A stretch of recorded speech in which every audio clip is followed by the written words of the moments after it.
बना के रखो, सब अच्छा होता है। आगे चलते हैं।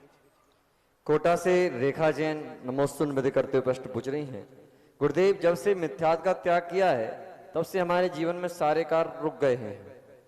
जहां अभी नया काम कार्य करते हैं हमें सफलता मिलती है, कृपया समाधान कीजिए, ऐसा क्यों हो रहा है?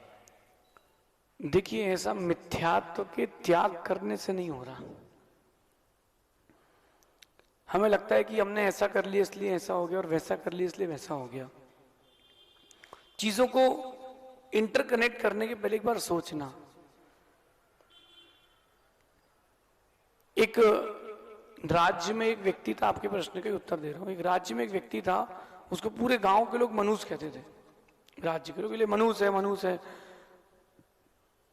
जो सुबह इसका चेहरा देख ले दिन खराब हो जाता है। तो राजा ने कहा एक बार हम भी तो देखे कौन मनुष्य है। तो राजा ने उससे कहा कि भैया आज तुम हमारे साथ सोगे, तुम्हारा रात्रि विश्राम हमारे साथ ही है। सो गया। सुबह उठ के राजा ने उसका चेहरा देखा, उसने राजा का चेहरा देखा।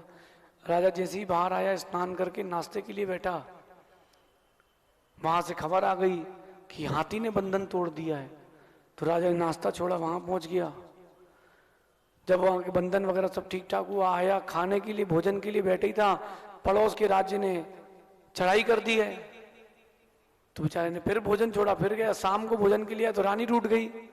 बोले यार ये मनुष्य है, इस मनुष्य के चक्कर में सब हो रहा है, इसको फांसी दो। तो फांसी की बोले कब? तो रात को ही दो। बोले खत्म करो कहानी। बोले तुम्हें कुछ बोलना है? बोलना हाँ। बोले राजा से बोलता है वो कि राजा जी मुझसे बड़ा मनुष्य भी एक है।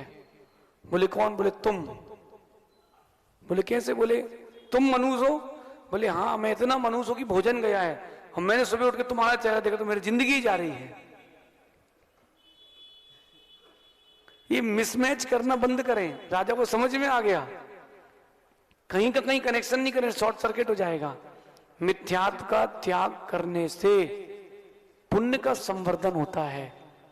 और धीरज रखना, जिसने धीरज रखा है सम्यक का वर्धन उसके जरूर होता है, पुण्य का वर्धन जरूर होता है। पंच परमेष्टि की आराधना कर रहे कि नहीं? मिथ्यात्व के त्याग के बाद अगर आप पंच परमेष्टि की आराधना कर रहे हो, सच मानना, सच्ची श्रद्धा है, जिनेंद्र भगवान से बढ़ के कोई नहीं।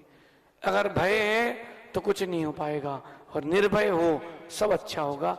भगवान की आराधना निरंतर करना, निश्चल भाव से करना। मैं आपको कहता हूं मंगल जीवन में महामंगल होगा। ये कभी मत सोचना कि मिथ्यात्व छोड़ने से दुख आए हैं। हिंसा करने से और चित्त में कलुषता रखने से कहां पुण्य का आश्रय होता है। और अगर पाप करने से, पाप क्रियाओं से धर्म होगा तो फिर पुण्य क्रियाओं से क्या होगा। इन सब विकल्पों में ना रहें, थोड़ा धीरज रखें। वक्त अपना खराब है, वक्त तो जो है वो अपना खराब है, हम भगवान को दोष कैसे दे सकते हैं। तो मिथ्यात्व का कोई विकल्प नहीं करें, मिथ्यात्व का सेवन कभी नहीं करना।